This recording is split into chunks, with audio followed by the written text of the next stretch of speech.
आदाब। JKC news के उर्दू खबरनामे में आपका खैर मकदम। मैं हूं आपके साथ आलम खान हबला। खबरों पर आगे बढ़ने से कबल आइए नजर डालते हैं इस वक्त की हेडलाइंस पर। लेफ्टिनेंट गवर्नर ने जम्मू कश्मीर सीमेंट के architect of the year award के फातिहीन से मुलाकात कर उन्हें पेश की मुबारकबाद।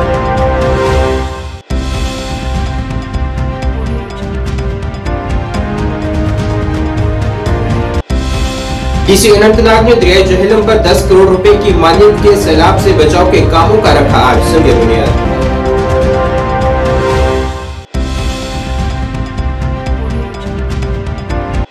बीजेपी जम्मू कश्मीर के तमाम मोर्चों का जम्मू में आज मुनकिद हुआ इजलास। आइंदा इंतखाबात के लिए काफी अहमियत का हामिल है ये इजलास।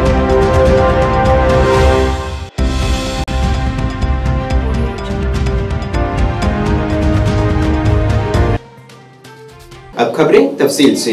लेफ्टिनेंट गवर्नर मनोज सिन्हा ने आज जम्मू कश्मीर सीमेंट के architect of the year award के फातिहीन से मुलाकात कर उन्हें मुबारकबाद पेश की है। लेफ्टिनेंट गवर्नर ने तमाम बासलाहियत मामारों, मुनसूबा साजों और डिजाइनर्स को मुबारकबाद दी जिन्होंने मुस्तकबिल के बुनियादी ढांचे, शहरी तब्दीली और पायदार तरक्की की तश्कील में अहम किरदार अदा किया है। उन्होंने कहा है कि मसनूई ज़हानत और सनत और टेक्नोलॉजीज ने फंड तामीर के शोबे को तब्दील कर दिया है और बीमारों को ज्यादा मुअस्सर इंफ्रास्ट्रक्चर, अवामी जगह बनाने और मुनफरद डिजाइन के साथ शहरीकारी और मौसमियाती तब्दीली के चैलेंजों से मुअस्सर तरीके से निपटने के लिए काबिल बनाया है। देश के इस सबसे प्रतिष्ठित आर्किटेक्चर अवार्ड फंक्शन में आप सबके बीच उपस्थित होकर मुझे अत्यंत प्रसन्नता का अनुभव हो रहा है।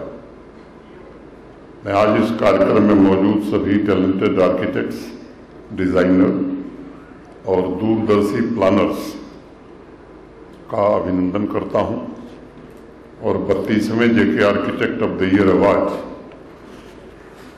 के विजेताओं को हृदय से शुभकामनाएं भी देता हूं। अभी डॉक्टर निधिपति जी बता रहे थे कि 3 दशक से ज़्यादा समय से इस अवार्ड फंक्शन का आयोजन हो रहा है।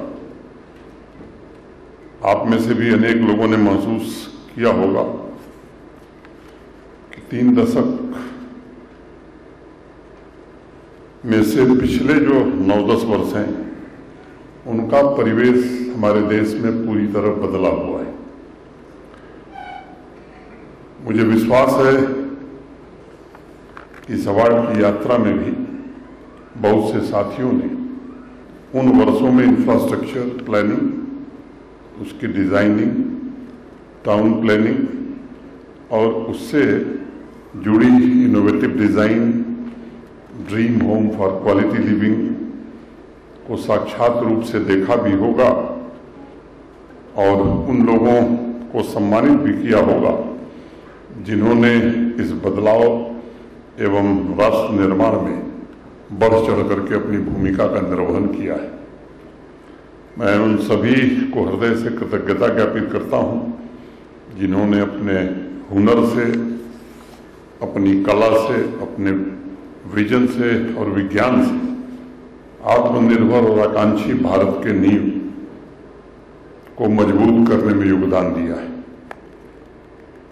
सामान्य तौर पर कभी अतीत को भविष्य के सपने पर मैं इस राय का हूं और हावी हो सपना ये कभी मैं पसंद भी नहीं करता हूं, लेकिन विचार करेंगे आप तो कभी कभी दुख होता है। और जब मैं देखता हूं कि किस प्रकार अनेक चीज़ों का सृजन करने में अग्रणी रहा हमारा भारत, अपने ही अतीत से दूर भागता है, उससे बचना चाहता है।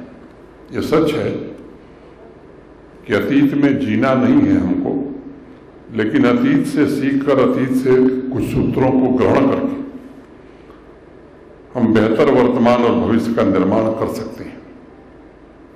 आप में से अनेक लोगों ने भगवान विश्वकर्मा का नाम जरूर सुना होगा। वो आपके प्रोफेशन के ही मैं समझता हूं कि सीनियर मोस्ट आदमी थे,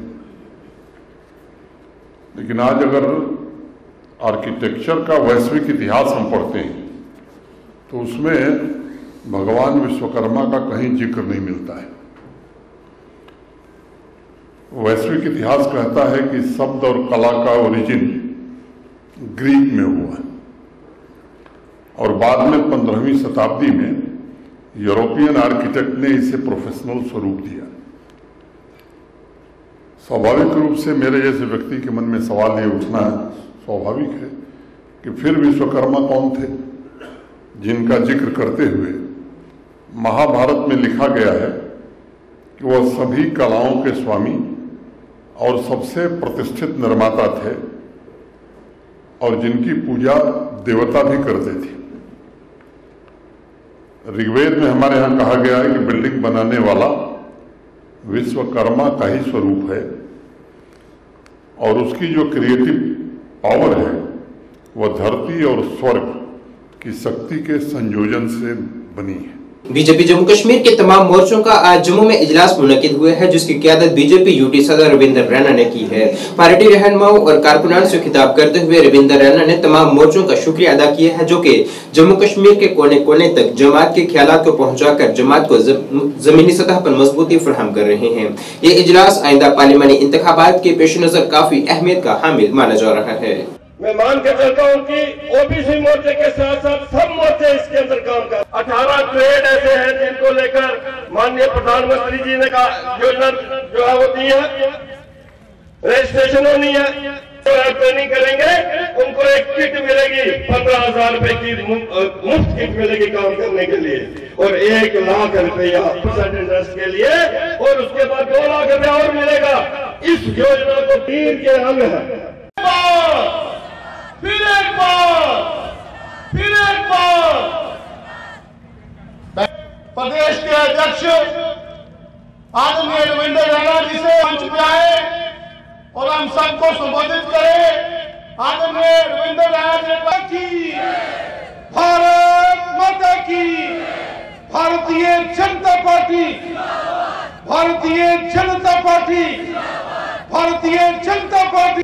और मोर्चों के कार्य, मोर्चों की गतिविधियों को हमने उस वक्त भी उसका एनालिसिस किया था और आज पुनः एक बार 2024 के अंदर हम सभी मोर्चों के जम्मू कश्मीर के कार्यकर्ता यहां जम्मू के अंदर इस बैठक में इकट्ठे हुए। जैसा कि श्रीमान विनोद गुप्ता साहब ने कहा, जितने भी मोर्चे हैं, चाहे वो महिला मोर्चा हो, युवा मोर्चा हो, एससी मोर्चा हो, एसटी मोर्चा हो, किसान मोर्चा हो, ओबीसी मोर्चा हो या फिर माइनॉरिटी मोर्चा हो, भारतीय जनता पार्टी के सभी मोर्चों ने जम्मू कश्मीर के अंदर लाजवाब काम किया है। इसके लिए मैं आप सबको बहुत बहुत मुबारकबाद पेश करता हूं। आज संयुक्त मोर्चा बैठक भारतीय जनता पार्टी के 7 मोर्चे हैं, 7 मोर्चों की एक महत्वपूर्ण बैठक जो है ईडन गार्डन में बुलाई गई है। इस बैठक में हमारे सह प्रभारी माननीय आशीष सूद जी और हमारे प्रदेश अध्यक्ष माननीय रविंदर रैना जी रह रहे हैं और उसके साथ बाकी सीनियर नेता हैं। इस बैठक का अपने आप में एक बड़ा ही महत्व है, क्योंकि आने वाले लोकसभा चुनावों को लेकर यहाँ पर मोर्चों की अहम भूमिका रहेगी। उसको लेकर मोर्चों की बैठक बुलाई गई है। 7 के 7 मोर्चे भारतीय जनता पार्टी की रीढ़ की हड्डी है, इनका अपना महत्व है और अलग अलग भी जॉइंट मीटिंग के बाद अलग अलग सभी मोर्चों की मीटिंग होगी, जिसमें उनकी सारी स्ट्रेटजी बनाई जाएगी कि किस तरीके से मोर्चे किस पूरे पैशन के साथ, पूरी ताकत के साथ लोकसभा चुनावों में अब काम करने की भी ज़रूरत है। और जम्मू कश्मीर से 5 की 5 सीटें माननीय प्रधानमंत्री जी की झोली में जाएं, इसको लेकर मोर्चों का एक महत्वपूर्ण रोल रहने वाला। डीसी अनंतनाग सैयद फखरुद्दीन हामिद ने आज दरिया जहलम पर 10 करोड़ के सैलाब से बचाव के कामों का संग बुनियाद रखा है। इस मौके पर डीसी अनंतनाग के साथ XEN flood controller Salim Jahangir Bande और महकमे के दीगर ऑफिसरान भी मौजूद रहे। इस दौरान डीसी मौसूफ ने कहा है कि जहलम पर मौजूदा वक्त में मुख्तलिफ मरहलों के तहत मुख्तलिफ प्रोजेक्टों पर काम जारी है। उन्होंने उम्मीद जाहिर की है कि आज शुरू हुए काम को तयशुदा वक्त पर मुकम्मल करने की हर मुमकिन कोशिश की जाएगी।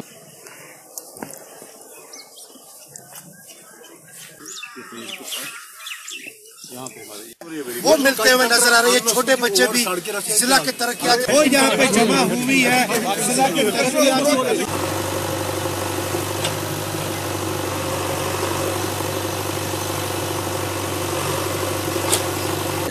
रिवर है वो न सिर्फ कल्चर के एतबार से, हमारे तमद्दुन के एतबार से, बल्कि लाइफलाइन अगर हम उसको बोले पूरे यूटी की, खासकर कश्मीर खिते की, तो मुझे लगता है वो भी हक भी जानिब होगा। बहुत सारे इसमें एक प्रोजेक्ट्स चल रहे हैं जिसमें ब्यूटिफिकेशन की बात हो, जिसमें फ्लड मैनेजमेंट की बात हो। तो उसी प्रोग्राम के तहत यहाँ पे आज फ्लड मैनेजमेंट प्रोग्राम के तहत जो फेज़ 2 का जो 10 करोड़ का प्रोजेक्ट है, जैसे आपने देखा कि ये करीबन 16-17 गांवों को भटेंगू से ऑनवर्ड संगम तक बेनिफिट करेगा। प्रोजेक्ट्स के बहुत सारे पार्ट्स हैं। एक पार्ट है जिसमें हम एम्बैंकमेंट करें, दूसरा पार्ट है ब्यूटिफिकेशन, और सबका यही रोल है, सबका यही मकसद है कि जो फ्लड प्रोन, जो इस एरिया की जो हैजार्डनेस है उसको कम किया जाए, और साथ में यहाँ पे एक एस्थेटिक और खूबसूरती के लिहाज से और इसमें बढ़ोतरी हो। मुझे पूरा भरोसा है कि मेरी जो एक्जन साहब और उनकी पूरी टीम है इसमें दिन रात मेहनत करके इसको टाइमलाइन से पहले ही कंप्लीट करेंगे। इसके साथ साथ मैं ऑनरेबल लेफ्टिनेंट गवर्नर सर का भी शुक्रिया अदा करना चाहूँगा अनंतनाग की आवाम की तरफ से, कि जब आपको पता है अक्टूबर में जब वो उन्हें रिव्यू लिया था तो इस चीज़ पे उन्हें खासा जोर दिया था, और उनकी इंटरवेंशन की वजह से ही ये आज पॉसिबल है। इसके साथ साथ आपको पता है कि ये जो प्रोग्राम है प्राइम मिनिस्टर डेवलपमेंट फंड से फंड हो रहा है, स्कीम से फंड हो रहा है, तो मुझे लगता है कि ये पूरे इलाके के लिए ये राहत का बाइस बनेगा। और इसके साथ साथ फेज़ 3 भी आपने जैसे सुना कि फेज़ 3 भी इसका उस पर कंसल्टेंसी लग गई है। हमारा यही मकसद है कि इसकी कैपेसिटी बढ़े और फ्लड प्रोन जो इसकी हैजार्डनेस है वो कम हो जाए। वादी कश्मीर का अनंतनाग जिले का खीरीपुरा गोरी गुज़श्ता 15 दिनों से बिजली से महरूम है। बिजली न होने की वजह से मकामी लोगों को शदीद परेशानियों का सामना है। उनके मुताबिक बिजली बंद रहने से उनके बच्चों की तालीम भी बुरी तरह से मुतासिर हो रही है, साथ ही वो रोजमर्रा के कामकाज भी नहीं कर पा रहे। उन्होंने महकमे से अपील की है कि यहाँ जल्द अज जल्द बिजली सप्लाई बहाल की जाए।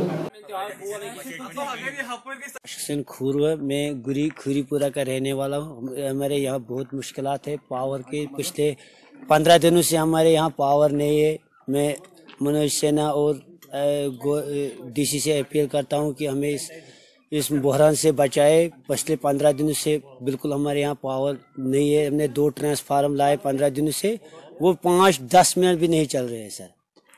हमारी डिमांड यही है कि ट्रांसफार्मर 86 कनेक्शन हमें यहाँ मौसल है, लेकिन 100 केवी ट्रांसफार्मर, उसमें ऑलरेडी लोड इन्होंने दिखाया है 150 का लोड है, वो 15 मिनट 20 मिनट नहीं चल रहा है सर। पिछले 15 दिनों से हम एक दफ्तर से दूसरी दफ्तर जा रहे हैं। हमें ट्रांसफार्मर अपग्रेडेशन के 200-250 वाट का ट्रांसफार्मर हमें चाहिए सर, लेकिन यहाँ ट्रांसफार्मर नहीं रहा। बहुत मुश्किलात है पावर का।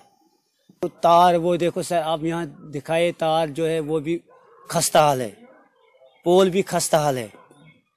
इस चिले कलान में बहुत मुश्किलात हमें आ रही है पावर की वजह से। न बच्चे पढ़ रहे और ना ही हम सुबह मस्जिदों में लोग भी जाने से घबरा रहे, क्योंकि पानी बहुत सर्द हो रहा है सर, इससे बहुत मुश्किलात हो रहे हैं। अस्सलाम वालेकुम हजरानी जमात, बस गुरी खीरीपुरा करना गुंडत नाव। 15 दह पावर कि नाव अच्छे पई बस्ती छा वन कि नशा। गवर्नमेंटस अपील कर, खासकर DC साहब अनंतनागस, बहुत गवर्नरस अपील कर, महज खुदा सिंह खतर सो तो ये गामस ना पई वन शाम बस्ती या नशा सान माज बेन कोर यीमत वुन तिथिस हलाकतस मज। अल्लाह ताला गवाह अगर न रात पन खानदारी पत कांगर। वज़ीर-ए-आज़म नरेंद्र मोदी की जानिब से जारी की गई हिदायत, जिसमें 14 जनवरी से 22 जनवरी तक तमाम मजहबी मकामात की सफाई का नारा दिया गया है, उस पर अमल करते हुए आज बीजेपी रहनुमा अयोध्या गुप्ता की जानिब से तालाब तिल्लो में मंदिर की सफाई की गई है। उन्होंने दीगर लोगों से भी अपील की है कि वो भी अपने नजदीकी मंदिरों की सफाई को यकीनी बनाएं।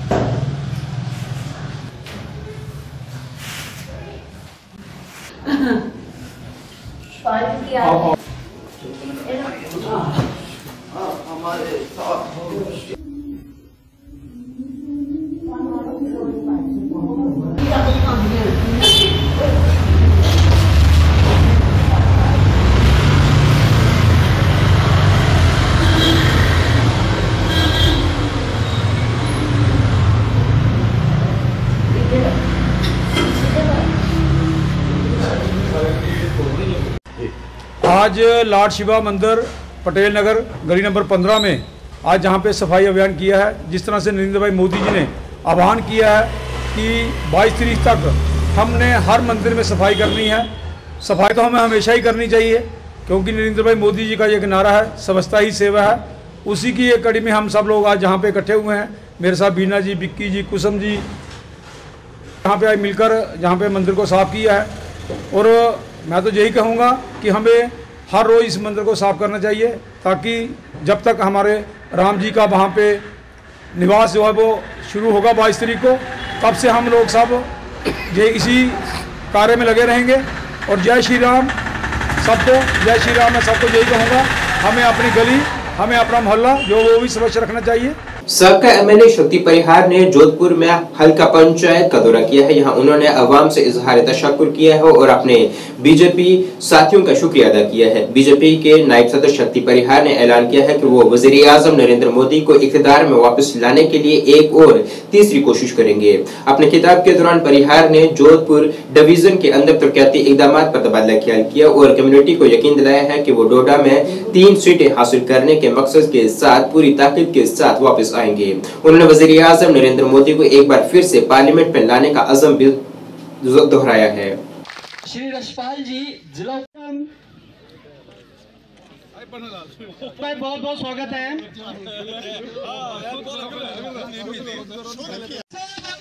हम तुम्हारे हमारी जो कौम है कोई नहीं है, जो लोग हरकत कर रहे हैं कृपा करके के बारे में मैं समझ संस्कृति नष्ट हो गई थी, अपने धर्म के बारे में जान।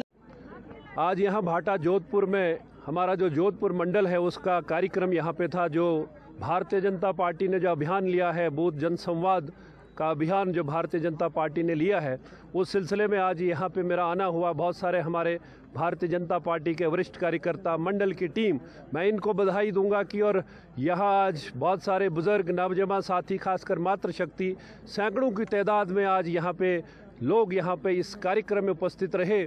और जो लक्ष्य हमारा है, जो टारगेट है कि मोदी जी को तीसरी बार देश का प्रधानमंत्री बनाना है, इस इलाके में जो विकास के काम हुए हैं और जो होने हैं, वो पूरी चर्चा यहाँ के कार्यकर्ताओं से, यहाँ के लोगों से आज वो बात हुई। और मैं ये विश्वास से कहूँगा कि डोडा की 3 सीटें जो बनी हैं, असेंबली का चुनाव जब भी होगा वो भारतीय जनता पार्टी जीतेगी, लेकिन पार्लियामेंट का चुनाव जो अप्रैल के महीने में है वो भारतीय जनता पार्टी बहुत बड़े मार्जिन से जीतेगी और दिल्ली में तीसरी बार मोदी जी की सरकार बनेगी।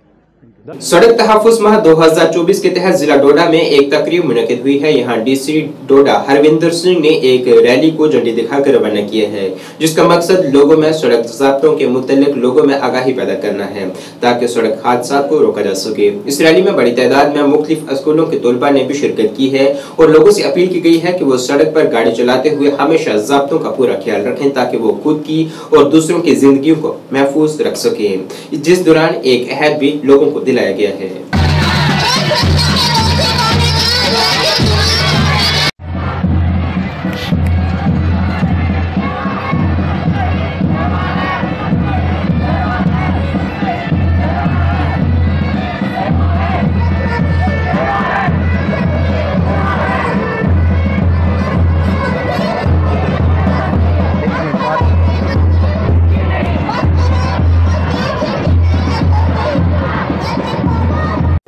पहले हादसा देखा था जिसमें 39 लोगों की जान चली गई थी।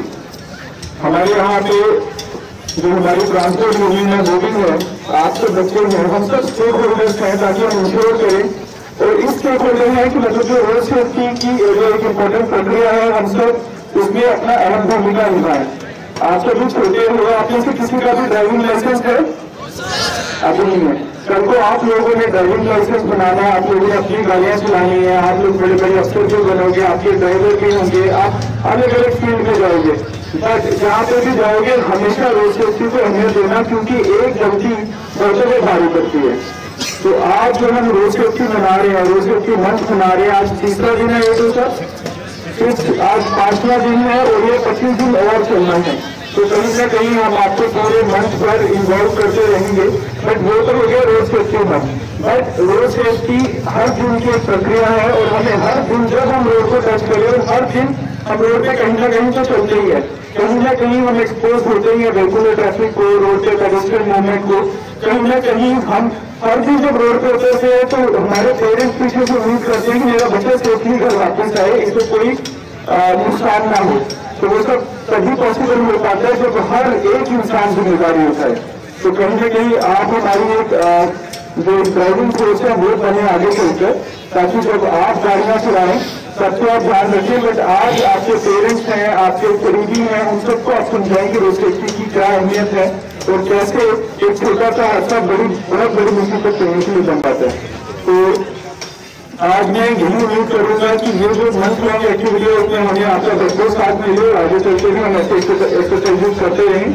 लोअर कोठा सुरनकोट के बसनीकों ने आज पानी की अदम दस्तयाबी मामले पर जल शक्ति महकमे के खिलाफ एक एहतजाज किया है, जिसमें उनका कहना था कि पानी न होने से उन्हें शदीद परेशानियां पेश आ रही हैं। उन्होंने मुतलका महकमे से अपील की है कि वो इलाके में जल्द अज जल्द पानी सप्लाई बहाल करे ताकि उन्हें राहत मिल सके।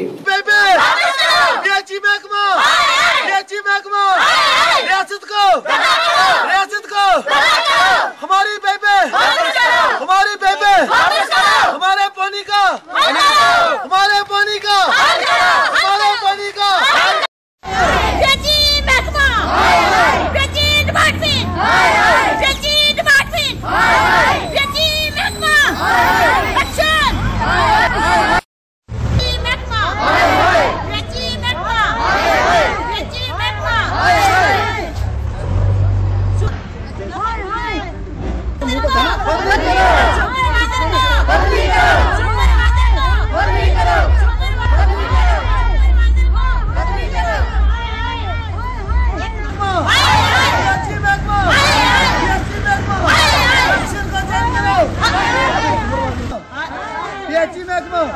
और वो हमें पानी नहीं देता। हमारी यही अपील है कि सुपरवाइजर को यहाँ से चेंज किया जाए। 30 साल हो गए यहाँ एक ही जगह में ड्यूटी कर रहा है। जब हम बोलते हैं हमारी पाइपें मंजूर हुई थी, हमारी पाइपें यहाँ से नहीं लगवाई गई और दूसरी जगह में लगवा गई पाइपें। जब भी हम बोलते हैं एक्शन, हमने बोला यही सबको हमने बोला कि हमें पानी की दिक्कत है, हमारी कर रहा है। हमें लिहाजा यही अपील करते हैं, हमें पानी चाहिए जल्द से जल्द, नहीं तो यहाँ से इसको दफा किया जाए। जाल कर रहे हैं जो है इनका ये मांग है कि जो है यहाँ जो है सुपरवाइजर, इनकी सबसे बड़ी मांग है कि सुपरवाइजर को जो है यहाँ से चेंज किया जाए, क्योंकि सुपरवाइजर जो है यहाँ पे जो लगाया गया है रियासत मोहम्मद रियासत, ये जो है 30 साल से एक ही स्टेशन पे यहाँ पे जो है कोठा में एक ही स्टेशन में ये ड्यूटी कर रहा है। मैं इंतजामिया से गुजारिश करूँगा कि जो है इसको जो है 30 साल से ये कौन सा कानून है कि एक ही जो है ये स्टेशन पे ये 30 साल से यहाँ नौकरी कर रहा है और एक 30 साल से यहाँ पे ये यहाँ लोगों का खून चूस रहा है। यहाँ पर 15 दिन हो गए, पानी इस महल्ला को बिल्कुल भी नहीं है, परले महल्ले को भी पानी नहीं है, बिल्कुल पाइपें तोड़ के रखी हुई है। और जो है पाइपें जहाँ ये जो लोग जो है चश्मे से पानी लाते हैं, जो है आप देख सकते हैं, जो है इनको इनसे आपने खुद बात भी किया है, ये जो है पानी चश्मों से लाते हैं। और जो है हैंडपम्प जहाँ पे है वहाँ भी जो है हैंडपम्प बिल्कुल जो है जब किराया गवर्नमेंट मांगने आती है किराया दिया जाता है। जब मैंने कितनी बार महकमे को भी बोला है, इलेक्शन डी साहब को भी बोला गया है, एई साहब आए हैं 2 बार यहाँ पर मौका पर, कोई मसला हल नहीं हुआ। और ये मैं हम जो है इनसे ये अपील करूंगा, मैं इन लोगों की फसल से, मैं साहब का सरपंच भी हूँ। नाज़रीन, इस वक्त के उर्दू बुलेटिन में बस इतना ही। मुझे मेरी टीम के साथ दीजिए इजाजत। अल्लाह हाफिज।